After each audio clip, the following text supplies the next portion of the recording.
एक पुलिसकर्मी पर नजर, फिर उसे गोली मारने का आदेश और हमले का वीडियो बनाने की तैयारी।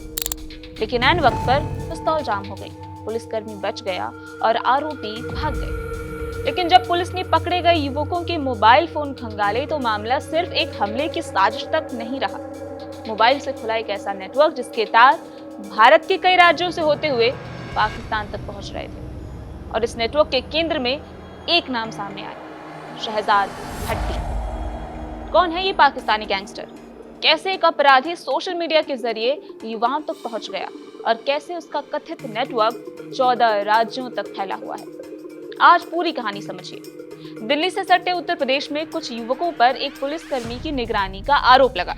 उन्हें कथित तौर पर आदेश था कि पुलिसकर्मी की रेकी करो, मौका मिले तो हमला करो और पूरी घटना को रिकॉर्ड भी करो। हमला करने की कोशिश हुई, जैसा प्लान हुआ था सब कुछ वैसे ही हुआ, लेकिन ऐन वक्त पर पिस्तौल जाम हो गई। युवक भाग निकले, लेकिन कहानी यहाँ खत्म नहीं हुई। जब पुलिस उनके मोबाइल तक पहुंची तो सामने आया कि ये युवक अकेले काम नहीं कर रहे थे। उनके पीछे एक बड़ा नेटवर्क होने का शक पैदा हुआ। जांच आगे बढ़ी तो सोशल मीडिया संपर्क, रेकी, हथियार और विदेशी हैंडलिंग की कड़ियां सामने आने लगी। और फिर जांच एजेंसियों की नजर जिस नाम पर गई वो थी शहजाद भट्टी। शहजाद भट्टी आपने काफी बार ऊपर सुन लिया। आइए आपको बता देते हैं कि शहजाद भट्टी आखिर है कौन। शहजाद भट्टी पाकिस्तान के पंजाब प्रांत से जुड़ा बताया जाता है। शुरुआत में उसका नाम पाकिस्तान में चोरी, डकैती और दूसरे छोटे मोटे आपराधिक मामलों से जुड़े होने से लेकर सामने आए। लेकिन वक्त के साथ उसकी पहचान सिर्फ एक गैंगस्टर की नहीं रही। वो सोशल मीडिया पर 333 यानी 333 नाम से भी जाना जाता था। भारत पाकिस्तान संबंधों, धार्मिक मुद्दों और विवादित विषयों पर वीडियो बनाकर उसने सोशल मीडिया पर अपनी पहचान बनाई। यानी एक तरफ अपराध की दुनिया, दूसरी तरफ सोशल मीडिया पर एक पब्लिक पर्सनालिटी जो काफी मुखर है। और जांच एजेंसियों के मुताबिक यही सोशल मीडिया उसकी कथित भर्ती व्यवस्था का एक अहम जरिया बना। अब कहानी का सबसे अहम मोड़ यहाँ आता है। भारतीय जांच एजेंसियों का आरोप है कि भट्टी का नेटवर्क धीरे धीरे गैंगस्टर गतिविधियों से आतंकी गतिविधियों की तरफ बढ़ा। एनआईए ने जून 2026 में पंजाब और हरियाणा में भट्टी से जुड़े 3 मामलों की जांच के सिलसिले में 18 ठिकानों पर तलाशी ली थी। एजेंसी ने डिजिटल डिवाइस, दस्तावेज और कथित कम्युनिकेशन और वित्तीय नेटवर्क से जुड़ी जानकारी जुटाई, जिसके बाद सामने आए मामलों ने जांच को और गंभीर बना दिया। जालंधर का ग्रेनेड हमला, सिरसा का मामला और अंबाला का आईईडी कार ब्लास्ट, इन मामलों में भट्टी का नाम जांच एजेंसियों के सामने आया। जालंधर से अंबाला तक मामलों की कड़ी को अब एक एक करके समझते हैं। अप्रैल 2026 में एनआईए ने जालंधर में यूट्यूबर रोजेर संधू के घर पर हुए ग्रेनेड हमले के मामले में शहजाद भट्टी को आरोपी बनाया। एनआईए ने उसे इस केस में फरार आरोपी बताया और उसके खिलाफ चार्जशीट दाखिल की। इसके बाद जुलाई 2026 में एनआईए ने अंबाला की बलदेव नगर पुलिस स्टेशन की पार्किंग में हुए आईईडी कार ब्लास्ट में भट्टी समेत 8 आरोपियों के खिलाफ चार्जशीट दाखिल की। एनआईए के मुताबिक इस मामले में भट्टी को पाकिस्तान में मौजूद कथित हैंडलर के तौर पर देखा गया। यानी अब जांचकर्ताओं के सामने सिर्फ सोशल मीडिया से जुड़े लोगों की तस्वीर नहीं थी, ग्रेनेड, आईईडी और हथियारों के साथ साथ कथित विदेशी हैंडलिंग, इन सब के मामले थे। इन सब की कड़ियां एक ही जांच में जुड़ती चली जा रही थी। लेकिन भट्टी की असली ताकत क्या थी? हथियार, पैसा, विदेशी संपर्क? नहीं, जांच एजेंसियों के मुताबिक इनमें से एक अहम चीज थी युवा, यंगस्टर्स।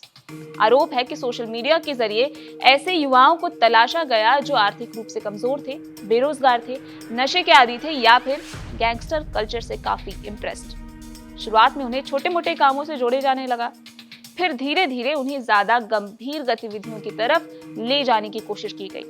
कुछ मामलों में ऑनलाइन गेमिंग प्लेटफॉर्म के जरिए संपर्क बनाने की बात भी जांच में सामने आई। यानी भर्ती का रास्ता हमेशा बंदूक से शुरू नहीं होता, पहले स्क्रीन, फिर संपर्क और उसके बाद कथित नेटवर्क। एक नेटवर्क, लेकिन किसी को पूरी तस्वीर नहीं। इस नेटवर्क की एक खास बात कि इसकी कथित संरचना जो थी वो बहुत यूनिक थी।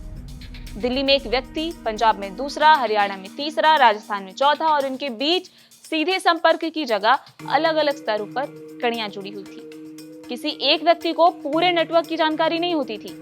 इसका फायदा ये था कि अगर एक व्यक्ति पकड़ा भी जाए तो उसके पास पूरे नेटवर्क की जानकारी नहीं होती। यही वजह है कि जांच एजेंसियों को एक गिरफ्तारी से दूसरी कड़ी और फिर अगली कड़ी तक पहुंचना पड़ा। और इस पूरी जांच में मोबाइल फोन, सोशल मीडिया गतिविधियां और डिजिटल सबूत बेहद अहम बन गए। अब ये समझते हैं कि कितना बड़ा था ये नेटवर्क। मई 2026 की रिपोर्ट में करीब 900 युवाओं के इस नेटवर्क के संपर्क में होने का दावा सामने आया था। राजस्थान में अकेले करीब 60 युवाओं के संपर्क में होने की बात कही गई। महाराष्ट्र में भी जुलाई 2026 में एटीएस ने कई शहरों में कार्रवाई कर बड़ी संख्या में लोगों से पूछताछ की, लेकिन असली तस्वीर तब सामने आई जब अलग अलग राज्यों की जांच एक साथ जुड़ने लगी। दिल्ली, पंजाब, हरियाणा, उत्तर प्रदेश, राजस्थान, महाराष्ट्र और कई दूसरे राज्य, यानी ये मामला किसी एक शहर की पुलिस का जांच का नहीं रह गया।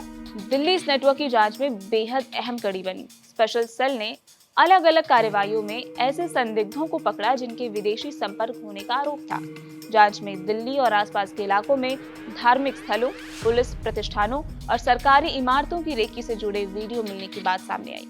कुछ मामलों में दीवारों पर TTH यानी तहरीक-ए-तालिबान हिंदुस्तान लिखने के निर्देश मिलने का भी दावा किया गया।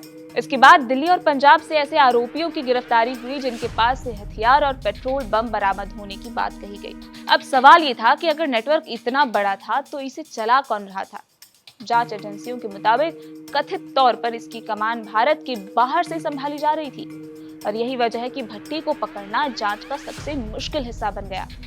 भारत में मौजूद लोग अलग अलग काम कर रहे थे और विदेश में बैठे कथित हैंडलर से संपर्क की कड़ियां डिजिटल माध्यमों से जुड़ी थी। यानी पुलिस को सिर्फ लोगों को पकड़ना नहीं था, उसे उस डिजिटल नेटवर्क को भी समझना था जिसके जरिए निर्देश पहुंच रहे थे। अब कहानी पहुंचती है सबसे बड़े एक्शन पर। स्वतंत्रता दिवस से पहले सुरक्षा एजेंसियों ने 14 राज्यों में एक साथ ऑपरेशन चलाया। केंद्रीय गृह मंत्री अमित शाह के मुताबिक इस कार्रवाई में 253 लोगों को हिरासत में लिया गया, जबकि नेटवर्क से जुड़े मामलों में 200 से ज्यादा गिरफ्तारियां और 80 से ज्यादा FIR की बात सामने आई। कार्रवाई में IED, ग्रेनेड, जिंदा कारतूस, हथियार और निगरानी के लिए इस्तेमाल किए जाने वाले कैमरों की बरामदगी का दावा भी किया गया। और सबसे ज्यादा कार्रवाई कहां हुई, आपको ये भी बताते हैं। उत्तर प्रदेश में 62, हरियाणा में 52, दिल्ली में 51, पंजाब में 44, राजस्थान में 15, महाराष्ट्र में 8 और उत्तराखंड में 5। इसके अलावा कर्नाटक, गुजरात और बिहार में 3-3 तथा तेलंगाना, हिमाचल प्रदेश, जम्मू कश्मीर और केरल में 2-2 स्थानों पर कार्रवाई की गई। यानी जिस नेटवर्क की शुरुआत जांचकर्ताओं को कुछ मोबाइल फोन से मिली थी, उसकी तस्वीर अब पूरे देश के नक्शे पर दिखाई दे रही थी। लेकिन कहानी में अभी सबसे बड़ा सवाल बाकी है कि सुरक्षा एजेंसियों ने नेटवर्क पर बड़ा प्रहार किया है। सैकड़ों लोग पकड़े गए हैं, कई मामलों में हथियार और विस्फोटक बरामद होने का दावा है। NIA ने भट्टी के खिलाफ कई मामलों में चार्जशीट भी दाखिल की है, लेकिन शहजाद भट्टी खुद अभी भारतीय एजेंसियों की गिरफ्त में नहीं है। NIA के मामलों में उसे फरार आरोपी बताया गया है और इसीलिए पूरी कहानी का सबसे बड़ा सवाल यहीं से शुरू होता है कि भारत में मौजूद कथित नेटवर्क पर कार्रवाई तो हो गई, लेकिन जिस व्यक्ति पर इस पूरे नेटवर्क को पाकिस्तान से संचालित करने का आरोप है वो अब भी भारत की पहुंच से काफी दूर है। तो क्या 14 राज्यों की कार्रवाई के बाद शहजाद भट्टी का नेटवर्क सच में खत्म हो गया है, या फिर ये सिर्फ उस नेटवर्क की एक परत भर थी जिसके पीछे अभी और भी कड़ियां बाकी हैं? जांच जारी है और अब नजर उस शख्स पर है जिसका नाम इस पूरे नेटवर्क की सबसे अहम कड़ी के तौर पर सामने आया है, शहजाद भट्टी। कैसे लगी आपको हमारी आज की रिपोर्ट? हमें नीचे कमेंट करके जरूर बताएं। ये सारी जानकारी जुटाई थी हमारी साथी तृप्ति ने। हमारे कैमरे पर मौजूद हैं दीपक दुबे और मैं हूं आपके साथ उजाला गुप्ता।